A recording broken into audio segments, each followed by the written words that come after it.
Assanu salawatullahi rasulullahi salawatullahi. Assanu salawatullahi rasulullahi salawatullahi. Assalamu alaikum wa rahmatullahi wa barakatuhu. Chers téléspectateurs, que la paix et la miséricorde et les bénédictions d'Allah soient sur vous.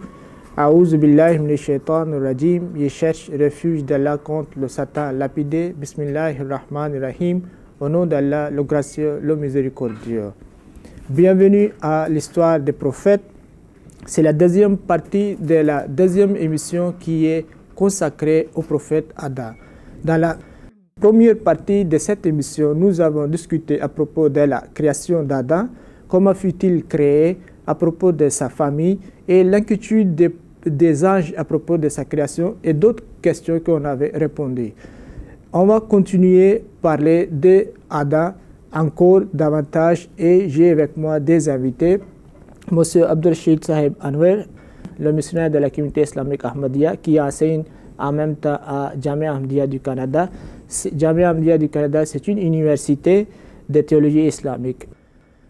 Dr Aissam Al-Khamsi Sahib, il est un pharmacien et un érudit de la communauté islamique Ahmadiyya, en même temps le président de la communauté islamique Ahmadiyya du Maroc. Bienvenue à ce programme.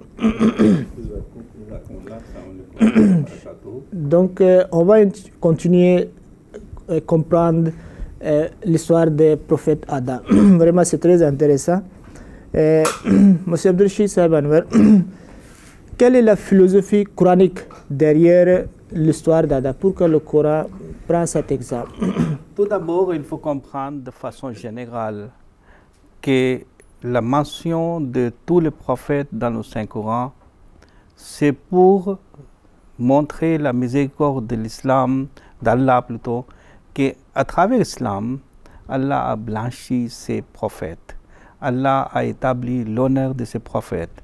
Si on étudie seulement les livres anciens ou l'histoire, quelquefois on n'arrive même pas à croire que ces personnes peut être les prophètes. Donc Allah a établi cet honneur et Allah nous demande, après avoir établi, de croire à ses prophètes. Donc c'est la philosophie générale. Maintenant, quelle est la philosophie d'Adam?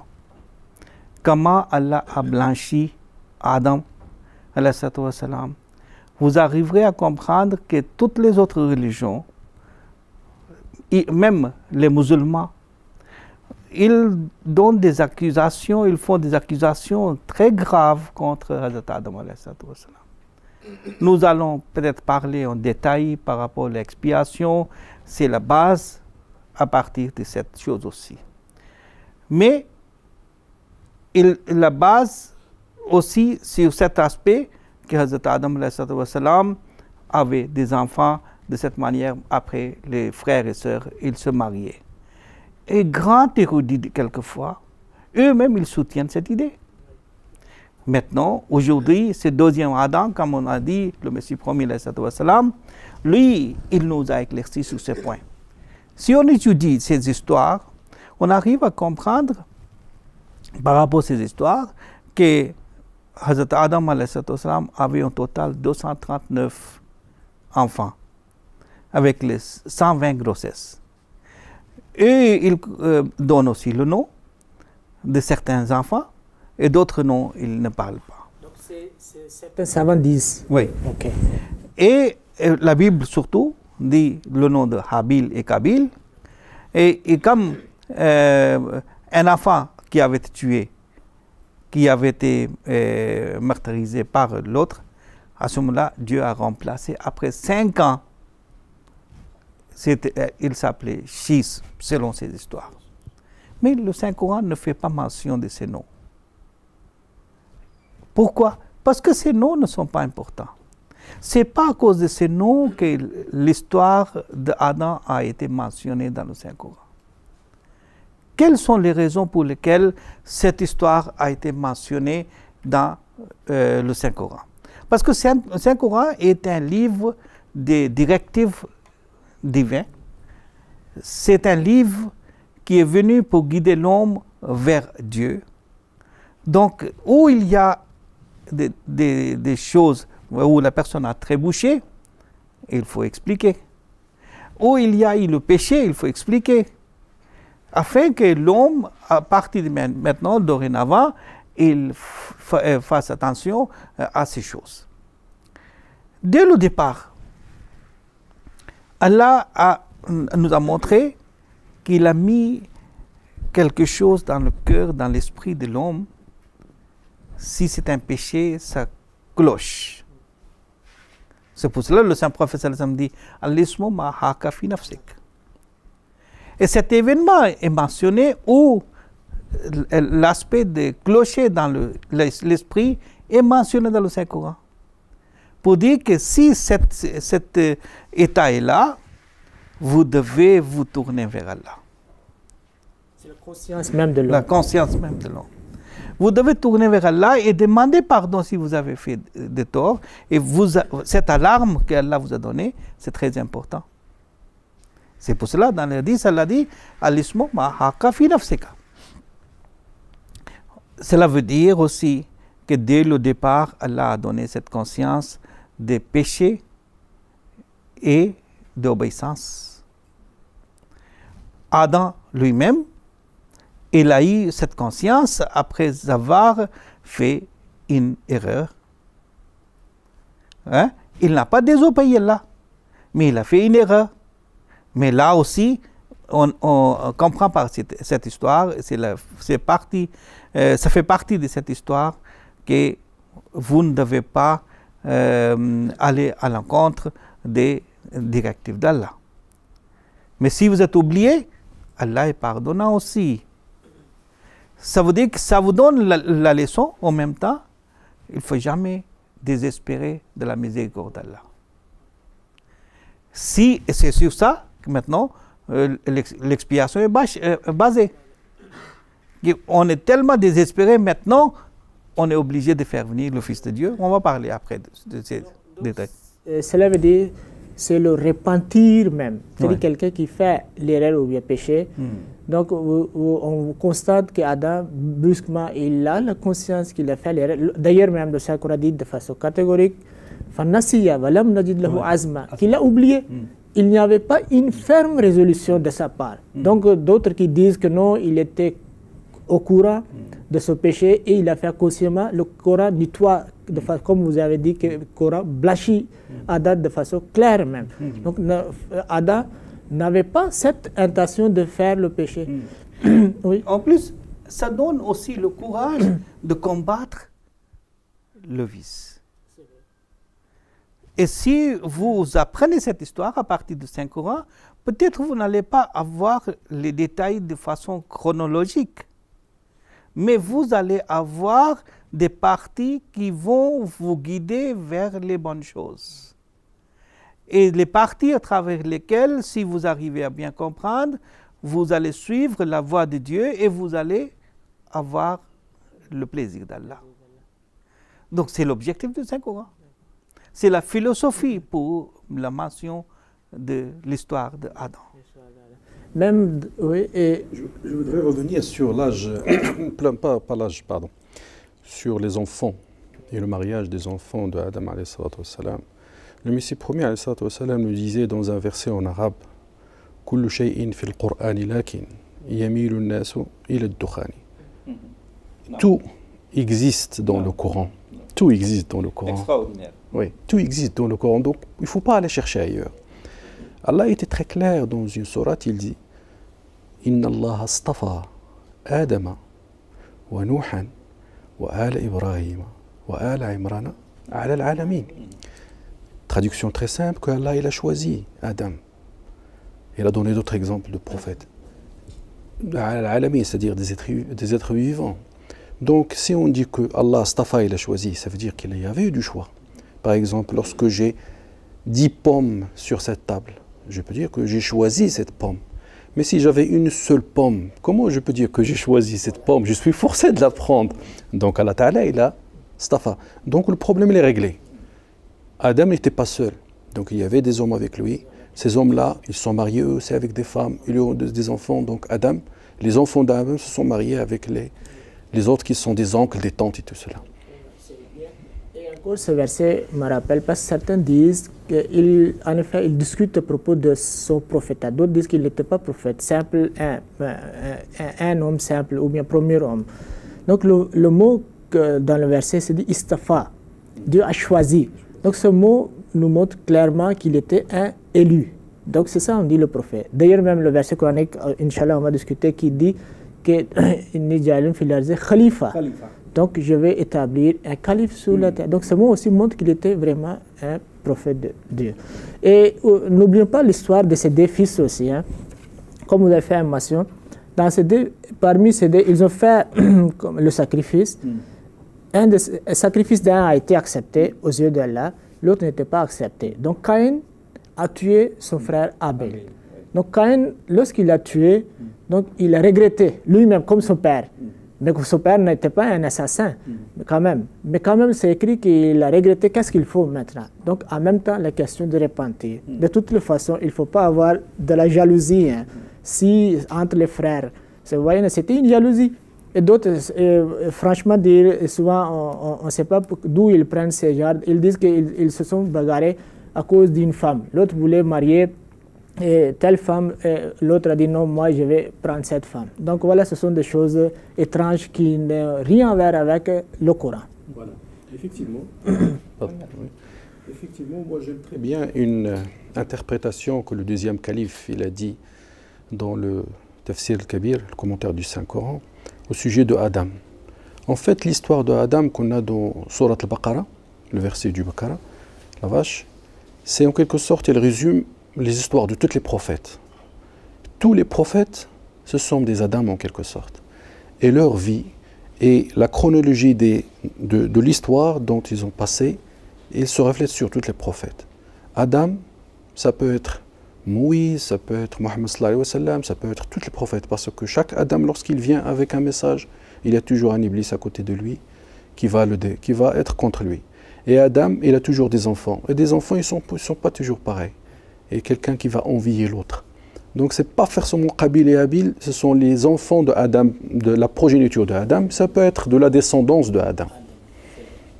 Oui. Et il y a une chose encore, presque la même chose qu'il vient de dire, mais ça fait partie de la philosophie de cette histoire, que dès le départ, le premier prophète dans la lignée d'Adam, que nous arrivons à voir quelle manière il a eu des obstacles. Les autres prophètes, lorsqu'ils vont venir, eux aussi, ils vont avoir des mêmes obstacles. Il y aura des jalousies, il y aura des erreurs, où les gens vont les induire en erreur, etc. etc. Même les personnes pieuses, oui. Même comme les anges ont posé des questions, même les questions pieuses, des personnes pieuses même vont contester son, comme a dit, son choix. Oui, oui. Et cette histoire se répète dans la vie de chaque prophète. C'est pour cette raison, lorsqu'il dit, il a tout à fait raison, chaque prophète est un Adam de son temps. Et chaque fois, Iblis vient, il se déguise d'une façon différente pour venir mettre le bâton dans la rue. Et essaye de bloquer le progrès. Et essaye de montrer aux gens, oh, ce sont des personnes qui ne vont pas progresser. Ce sont des personnes, il faut les persécuter. Ce sont des personnes, il faut barrer leur route. Et il essaye de le faire. Mais, la même chose arrive, ce qui est arrivé au premier Adam. C'est-à-dire, celui qui réussit, c'est lui qui arrive à établir les relations entre l'homme et Dieu. C'est lui qui établit le pont entre Dieu et l'homme. Et de la même manière, chaque prophète étant Adam, lorsqu'il arrive, il fait la même chose.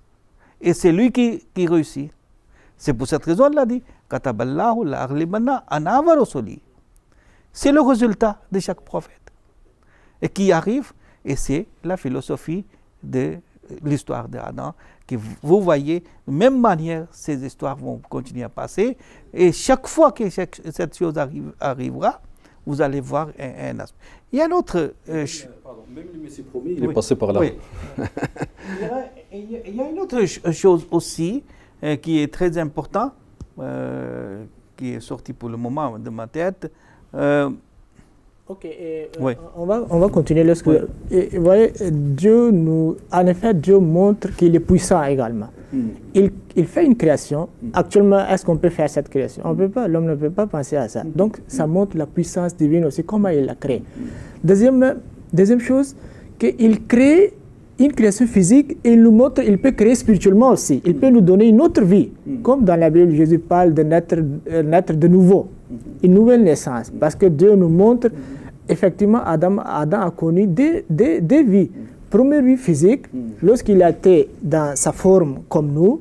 Deuxième, il s'est repenti et Dieu a fait le pardon. Donc c'était encore une deuxième vie. Et lorsqu'il a été choisi également. À travers ça, Dieu veut nous montrer aussi que c'est Dieu seul qui ne fait pas des erreurs.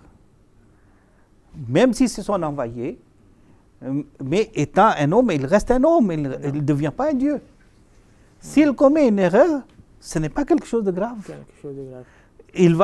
Mais les gens qui sont choisis par Allah, ils tournent rapidement vers Allah. Et Allah les pardonne. Et lorsqu'il les pardonne, ils trouvent la miséricorde d'Allah comme une mère. C'est vrai. Voyez, on va discuter lorsqu'on va parler de Jésus. Oui. Et il y a un argument de la divinité de Jésus qu'il n'a pas du Père. C'est ça un argument. Donc si c'est l'argument que Jésus n'a pas eu du Père, à cause de cela il est Dieu, donc Adam il n'a ni Père ni mère, donc il est plus grand que Jésus. Si on suit le raisonnement. Il est plus élevé que Jésus-Christ. Plus grand Dieu que lui. Tout à fait. Tout à fait si on reste dans leur logique. Oui. La naissance d'Adam et en plus Ève, c'est encore plus importante alors. Hein? C'est à partir de... Et si vous pouvez revenir sur cette partie, parce que dans les hadiths, même dans la Bible, je pense que les hadiths ont été, ceux qui ont rapporté, ils étaient influencés par ces rapports bibliques qui disent que Ève a été créée par le flanc, le côté, on a enlevé le côté d'Adam, de là maintenant Dieu a créé. Donc est-ce que c'est comme ça Normalement, si c'est une côte, donc une côte devait manquer chez nous. Hein? Voilà, est-ce qu'ils sont complets ou bien non? Normalement, ce sont des paraboles que les gens ne comprennent pas. Et ils le prennent le moment qu'ils veulent de façon physique. Normalement, la côte fait quoi? Quel est le rôle de côte dans notre poitrine? Ça protège la partie la plus importante du corps. C'est quoi? C'est le cœur. Et Allah a donné un tel amour à la femme qu'elle devient la protection pour son amour. Hein? Donc c'est un caractère extraordinaire qu'elle la donne. C'est vrai, et ça c'est une explication, mais d'abord on vient à la base même, parce que dans le hadith, le mot qui est employé, khuliqat min zilla. Donc lorsqu'on dit khuliqa min, les gens automatiquement pensent c'est comme on est en train de parler de physique, alors que dans le Saint-Coran, c'est dit, il y a un verset qui dit khuliqa l'insanu min ajal. Donc ajal, ça dit que la précipitation, c'est pas une matière, donc c'est une caractéristique, une nature. Donc en effet, par cela on dit que dans la femme a une nature qui ressemble à des corps. Et voilà, vous venez de donner l'explication. Vous savez, il y a une règle dans le fiqh qui dit kullu ma buniya ala batil fa huwa batil. C'est toute chose qui a été construite sur quelque chose de faux, elle est fausse. Le problème, c'est que les gens, ils ont pris la théorie que Adam a descendu du ciel, ils l'ont pris comme ça sans la discuter, sans prendre ce que le Coran vraiment il a dit.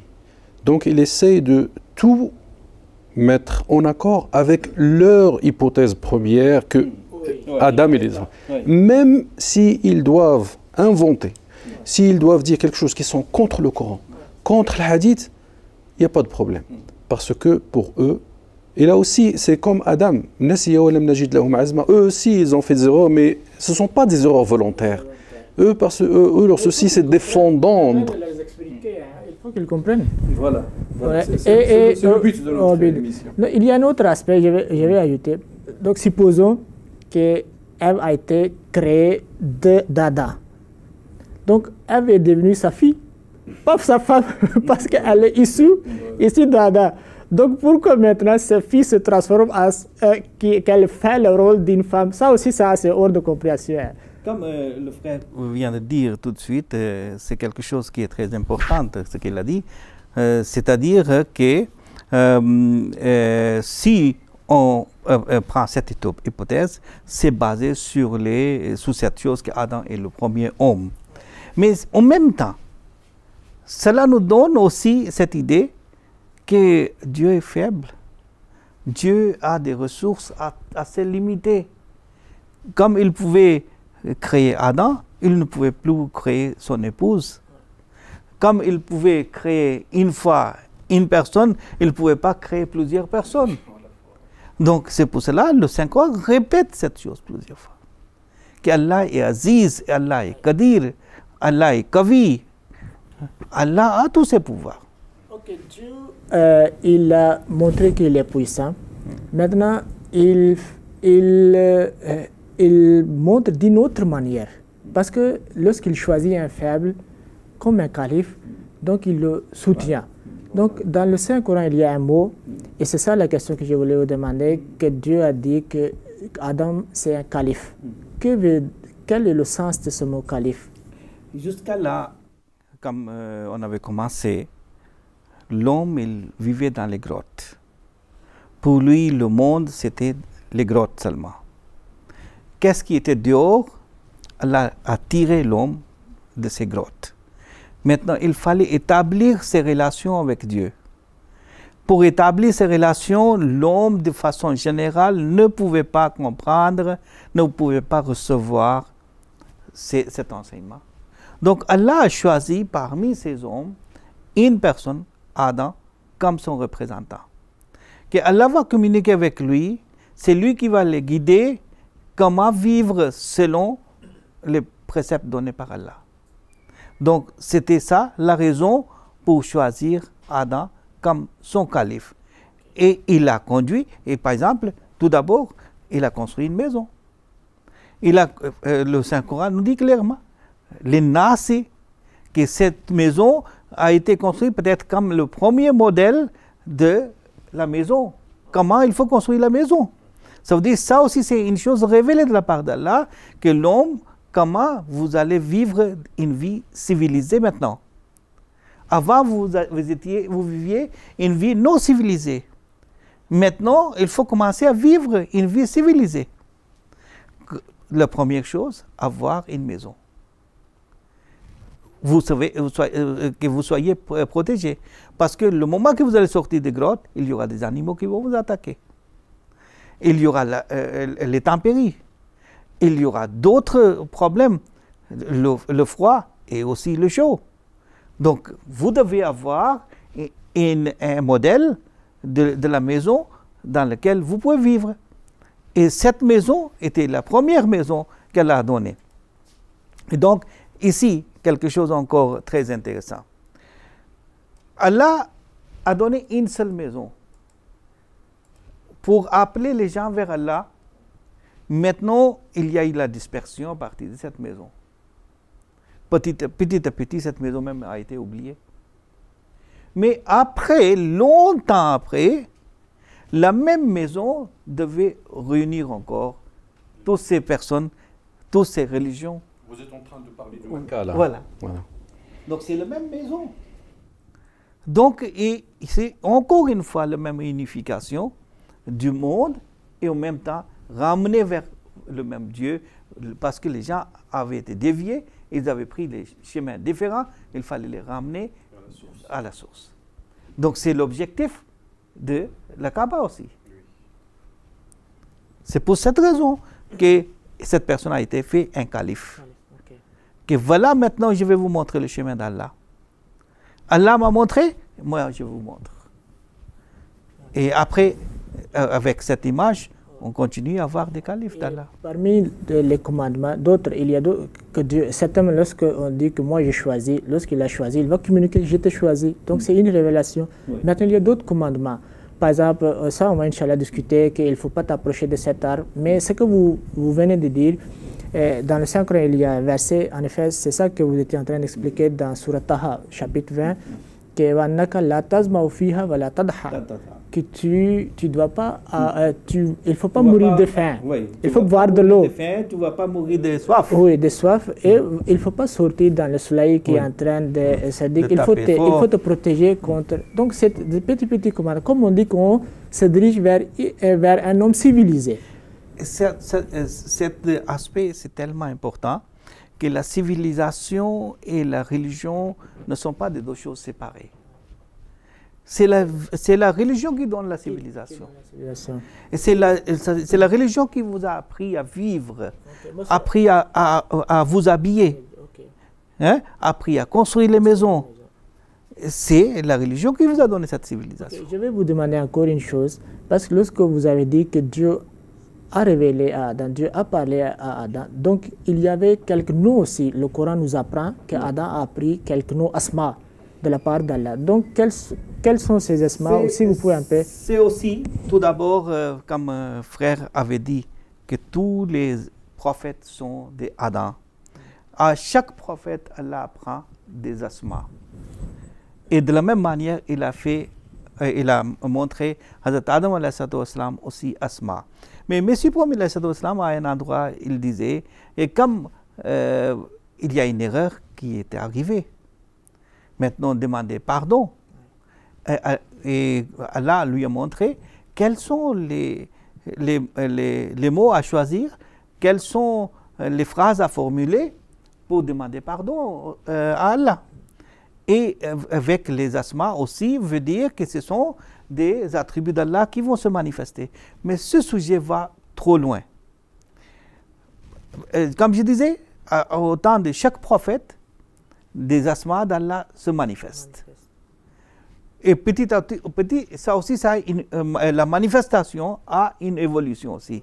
Mais cela ne veut pas dire que les noms d'Allah ont une évolution. Mais c'est la manifestation des noms d'Allah ont une évolution. Le dernier calife d'Allah, ce qui est le saint prophète sallallahu alayhi wa sallam, lorsqu'il devait arriver, tous les noms que l'homme pouvait avoir besoin jusqu'à la fin du monde devaient se manifester. Donc ce sont des asma qui se sont manifestés au temps du saint prophète Mohammed sallallahu alayhi wa sallam. Donc tous les noms que l'homme avait besoin jusqu'à la fin du monde se sont manifestés. Donc de la même manière, les noms que Adam avait besoin à son temps et les hommes qui avaient besoin à son temps sont manifestés devant Adam. Okay. Donc, cela, c'était un aspect que Dieu parle maintenant à Adam. Maintenant, Dieu parle aux anges en parallèle. Oui. Maintenant, qu'est-ce qu'il parle? Il dit, il faut vous procéder devant Adam.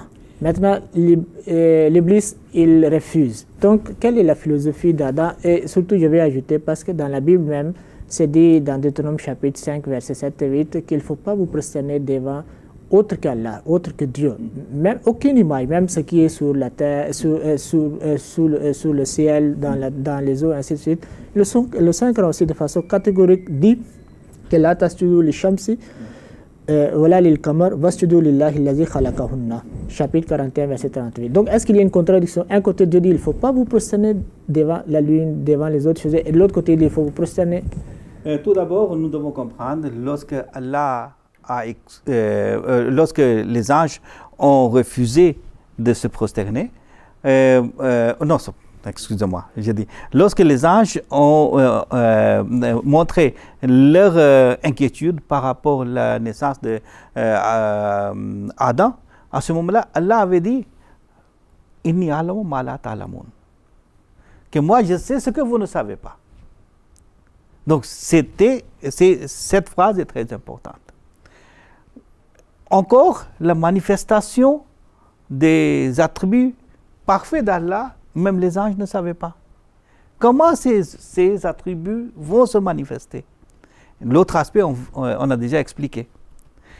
Parce que, selon cet aspect, c'était prédit que si quelqu'un est né dans cette période, il va créer le désordre.